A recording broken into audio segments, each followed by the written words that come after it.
Mesdames, Messieurs, bonsoir. Bienvenue dans votre journal. Les titres de ce 1er octobre. Accident mortel ce matin à Saint-Michel-sur-Loire. Un mort. Il s'agit d'un homme âgé de 50 ans, originaire de Lituanie. On y revient dans quelques secondes. À Amboise, Château-Renaud, les salariés de l'EHPAD pointent du doigt un manque d'effectifs. Ce matin, ils manifestaient devant les locaux de l'Agence régionale de santé. Les représentants syndicaux ont été reçus. On fait le point dans ce journal. Et puis, elle a fait son show et s'est dévoilée devant 15 000 visiteurs. La toute première rame du tramway est arrivée au centre de maintenance à Tours-Nord, qui ouvrait ses portes exceptionnellement hier. Bonsoir. Une collision entre deux poids lourds et un véhicule Cofiroute fait un mort. Un conducteur lituanien âgé de 50 ans. L'accident s'est produit ce matin à hauteur de Saint-Michel-sur-Loire. Le récit d'Anis Michaud. C'est à 10h18 précisément ce matin que la gendarmerie est appelée sur l'A85 entre Vierzon et Angers, à hauteur de la commune de Saint-Michel-sur-Loire, pour une collision impliquant 3 véhicules. Selon les premiers éléments, un poids lourd en panne sur la bande d'arrêt d'urgence et un véhicule Cofiroute qui le balisait auraient été percutés par un autre poids lourd qui se serait déporté sur la droite afin de laisser passer une voiture qui le doublait. Si le conducteur de Cofiroute a réussi à s'écarter à temps, celui du premier poids lourd, lui, est décédé. Une enquête est en cours pour déterminer les causes de l'accident. Des tests d'alcoolémie et des vérifications concernant les stupéfiants ont d'ores et déjà été réalisés. Autre accident spectaculaire entre un poids lourd et un véhicule léger qui ont pris feu. Regardez ces photos. Elles ont été prises très tôt ce matin à Ville-Mardy, dans le Loir-et-Cher. L'accident a eu lieu sur la départementale 957. La circulation a dû être interrompue jusqu'à 12h30. Et puis, triste loi des séries à Lusillé, au lieu d'Ille-et-Fosse. Un autre accident mortel cet après-midi entre un véhicule léger et un scooter a causé la mort d'une femme de 43 ans, décédée sur le coup. Le personnel de l'EHPAD d'Amboise Château-Renaud devant les locaux de l'Agence régionale de santé ce matin, 8e jour de grève pour les salariés de cet établissement d'hébergement pour personnes âgées dépendantes. Ils protestent contre le manque de personnel. Les représentants syndicaux ont rencontré les équipes de l'ARS et du Conseil général d'Indre-et-Loire dans la matinée. Ils espèrent une véritable politique d'action pour plus de personnel. Compte rendu de Brian Bock. Après 8 jours de grève dans les établissements pour personnes âgées rattachés à l'hôpital d'Amboise, Château-Renaud, le personnel était regroupé ce matin devant l'ARS, l'Agence régionale de santé. Aides-soignants et agents de services hospitaliers protestent contre un manque d'effectifs. De plus en plus, le personnel est épuisé, d'être obligé de revenir sur leurs congés. La charge de travail est devenue énorme. Les toilettes, on n'a presque plus le temps de s'occuper des gens. On ne peut pas faire d'animation, on ne peut pas discuter avec eux. Il faut faire toujours plus et en minimum.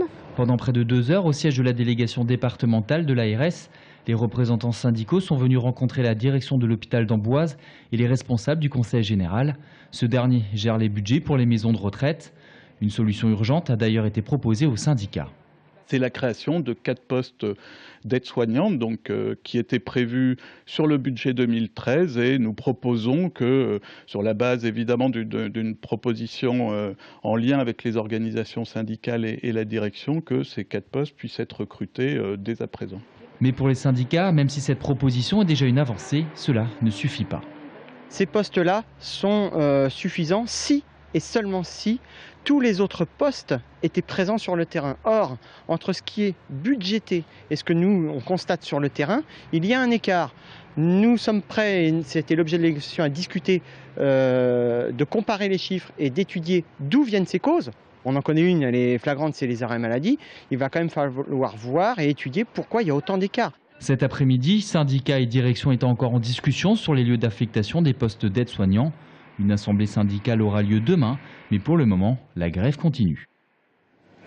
Une vingtaine de salariés évacués hier soir chez ST Microelectronics. Ils ont été incommodés par une odeur suspecte. C'est la 2e fois en 15 jours. 9 salariés se sont plaints de maux de tête. Ils ont été transportés à l'Alliance. L'intervention des pompiers aura duré près de 4 heures. Mais les relevés effectués n'ont rien donné pour le moment. En France, 5000 postes créés pour les forces de police et de gendarmerie en 2013. À quelques jours de la journée nationale de la sécurité intérieure, dimanche prochain, qu'en sera-t-il à Tours? Samedi, la ville accueillait police, gendarmerie et sapeurs-pompiers en grande pompe. Le préfet d'Indre-et-Loire, Jean-François Delage, était sur place, accompagné du maire de la ville, Jean Germain. Reportage de Jérôme Alain. La sécurité civile dans le département, ce sont 550 policiers, 650 gendarmes et plus de 2000 sapeurs-pompiers. Ces hommes en rouge aux allures de grimpeurs ou de spéléologues font partie du GRIMP 37, le groupe de reconnaissance et d'intervention en milieu périlleux. Ils sont 34 à faire partie de cette unité très spéciale et interviennent une vingtaine de fois dans l'année pour secourir dans des situations exceptionnelles. Le GRIMP, ça sert à résoudre tous les problèmes que le pompier lambda ne peut pas résoudre parce qu'il est limité en longueur de corde. Voilà. Donc nous, on dirait qu'on est quasiment illimité en hauteur et en profondeur.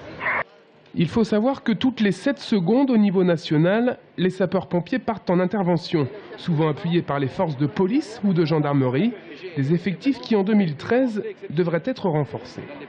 Le ministre de l'Intérieur, qui recevait hier les préfets, a rappelé que la sécurité était une priorité gouvernementale.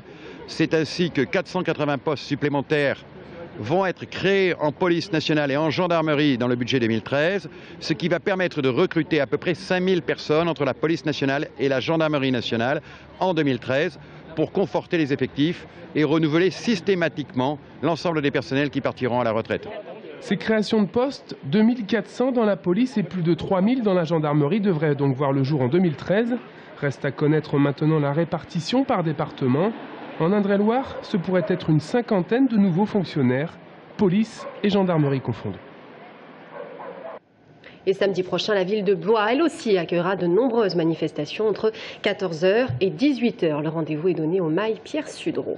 On passe au sport. Le Tour FC sort de la zone rouge. Samedi après-midi, les hommes de Bernard Blacard se sont imposés face à Caen. Le score 1-0. Et pour cette 9e journée de Ligue 2, c'est Thomas Gagnette qui a marqué à la 52e minute, 16e au classement. Et leur entraîneur est plutôt content. On l'écoute.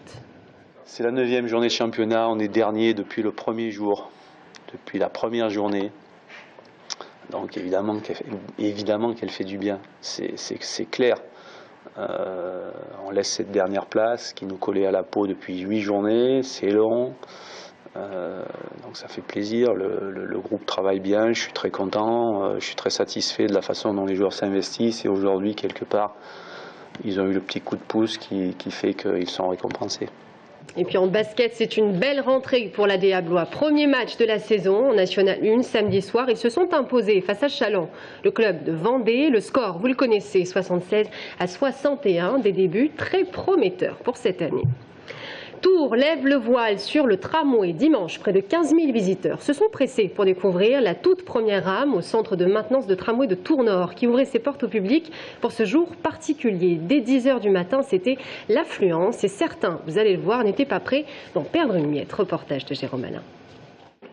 C'était surbooking aux abords de la première rame tant attendue par nombre de curieux. Il faut dire que les 43,70 m de long argentés de la rame tapent à l'œil. Une rame en chiffres, ce sont 8 compartiments, 43,70 m de long, 2,40 m de large pour 3,50 m de haut, 8 portes d'accès dont 6 doubles et 300 places, dont 84 assises. C'est plutôt sympa, les sièges, j'ai été surpris parce qu'ils ont un look peu habituel avec les dossiers en bois. Bon, à l'intérieur c'est tout neuf, ça sent le neuf, c'est tout beau. Il va passer tout près de chez moi, ça c'est génial. Donc voilà, en 5 minutes je serai à Tours Centre. Je l'attends en plus parce qu'il bouge toute ma rue en ce moment, c'est le fourbi total partout, par chez moi, donc vivement qu'il arrive, oui. Dans un peu moins d'un an, cette rame, comme les 20 autres qui seront à terme ici au centre de maintenance, pourront accueillir 54 000 voyageurs par jour. Et parmi ces voyageurs de demain, Didier est déjà un inconditionnel de ce transport urbain.